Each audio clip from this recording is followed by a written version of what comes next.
let's kind of go back to some of the core founding principle parts of your business, right? So support you as a woman and minority owned business. You also have this foundational principle of saying doing right by every customer, right?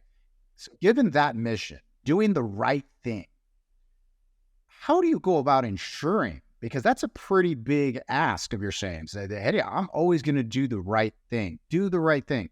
How do you consistently uphold that across all these interactions?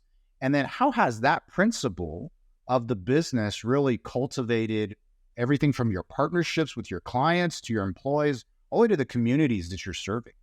Right. Absolutely. Well, I think when you state things like, that we're always wanting to do the right thing, it's subjective. And so how do you take something subjective and put a framework around it, right? And part of it is empowering our employees to make decisions. Because when you look at the context in our past 35 plus years, not much has changed operationally, right? And we try to create kind of these templates of operations so that you have consistency in your delivery for service and support. But we also kind of shot ourselves in the foot and did a disservice, because what we did was we dummied down everybody, right? No, Christian, we don't want to hear, your opinions and stuff, but just follow the script. Follow the process, follow the script, right? And then when somebody asks you something, it kind of throws them for a loop, and then they don't know what to do. And then what do? They ask their supervisors for the answer, and then they get the answer, and then they move on to the next call.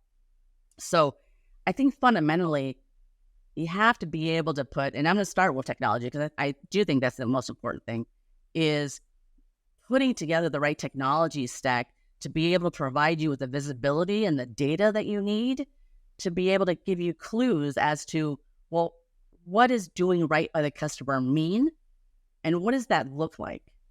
And then be able to take those data points and really do kind of a check and balance, right? We're not going to find everything, but as we mold what should our QA process look like? What should our process improvement methodology look like? How do we glean information and ensure that we put the right parameters around ensuring that people are empowered to be able to make the right decision, that people do have the right education and training and visibility across the board to be able to make those right decisions.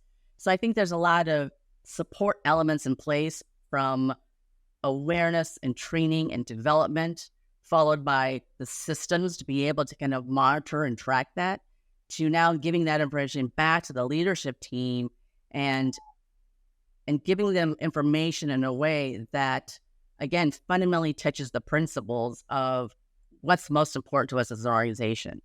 And do people feel that they have the right information at their fingertips to be able to make that right decision by the customers, or whether it be an internal stakeholder or a colleague?